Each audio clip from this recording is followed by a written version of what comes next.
Hi and welcome along to AFTV Transfer Daily, the show that keeps you up to date with players that we link with a January transfer move to Arsenal. Now, really out of the blue over the last couple of days, this one came through. Francis Coquelin, our defensive midfielder, our only proper defensive midfielder, I'd say, in the whole squad, is leaving the club to join Valencia. 100% confirmed. Arsene Wenger last night said at his press conference, yes, Coquelin wanted to play regular football and wanted to go, and I've allowed him to go. And the fee said to be around about £12 million, although there's lots of suggestions that that may rise up to £22 million. Now, if we get £22 million for Francis Coquelin, that would be an absolute result. But it's a strange one for me.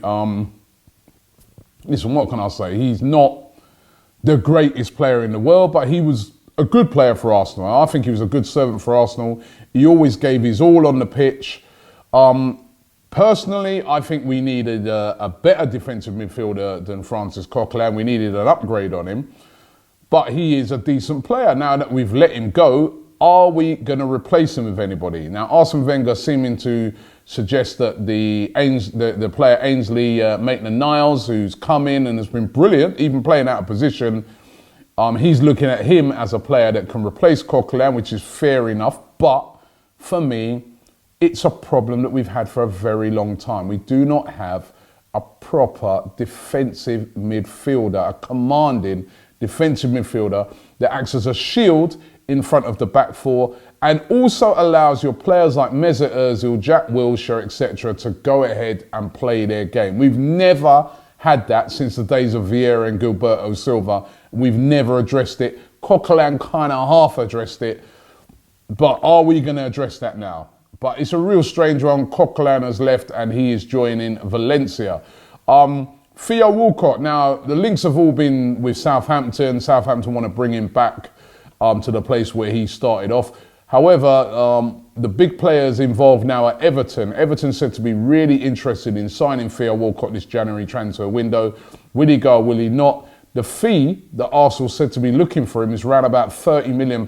Now, I'm not sure if they'll get that much. But Theo Walcott definitely looks like he could be on his way out. Didn't play, of course, last night.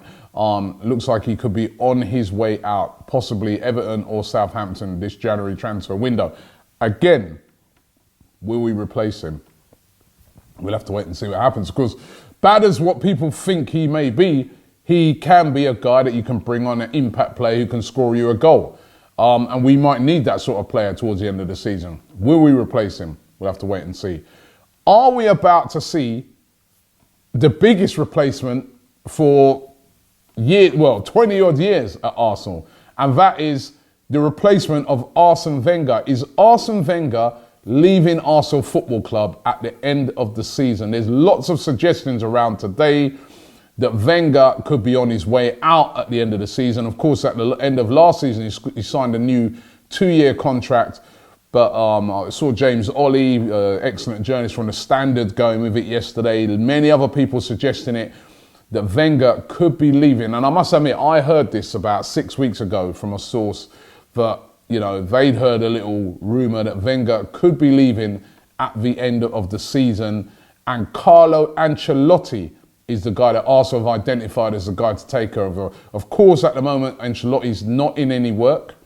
He doesn't seem to be rushing into any jobs. And the talk is that Arsenal have been having talks with Ancelotti and have made an agreement on Ancelotti coming in to replace him. Now, it's a lot of speculation at the moment. Arsene Wenger has never, ever not seen out his contract.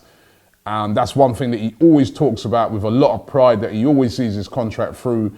But could he be on his way out? I mean, things have gone really stale for him. If he doesn't get into the top four, they already did say they're going to review it at the end of the season. But let's just say if he didn't get into the top four and didn't win the Europa League, it would be a very poor season. Even if we won the League Cup, if we don't get into the top four, it would be a poor season for Arsenal. And would he be able to continue? And then you look at some of the changes that have been made behind the scenes with scouting and people coming in to help out in transfers and things like that.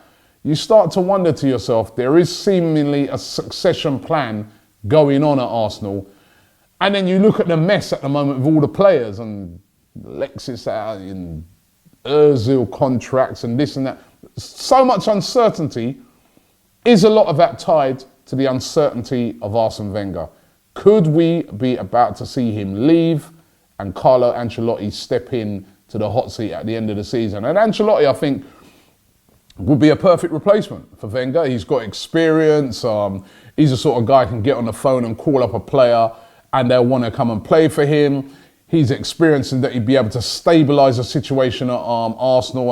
Arsenal, I think, are very wary of what happened at Manchester United when Fergie left after all those years, and they don't want to repeat that mistake. So making someone like Ancelotti just handle that succession would be the perfect replacement. But lots of speculation at the moment, but we'll have to wait and see what happens with that one. That could be the ultimate transfer news. And finally, Alexis Sanchez, he didn't start last night, and hence there was lots of speculation around the fans. Loads of them saying to me last night, Robbie, he's gone, mate. That's it, that's proof. He's on the bench. They probably ain't even going to bring him on so he can then go to City and play in the final. But he did come on, he did play. And Arsene Wenger was asked about it after the game, asked lots of questions on it, and he said, listen, I want him to stay, and he played, and he's professional, and all the usual stuff he says. He said it was purely tactical, but it's still all up in the air. We still don't know whether Alexis is staying or going. It all is going to depend on what sort of offer Manchester City come in and make. It's down to City, I think. If City come in with a big bid, I am convinced that Arsenal will sell him. If City just come in with a small bid, I think Arsenal will keep him. They'll just say, well, we may as well keep him to the end of the season. Hopefully this guy can get us into the top four. That's what it's going to come down to. It might be one of the last-minute .com deals that we used to see at Arsenal. Let's hope if he does go, they do have some sort of replacement. Let's see. Thanks for watching the show today. We'll be back tomorrow with another AFTV Transfer Daily. Subscribe to ArsenalFanTV.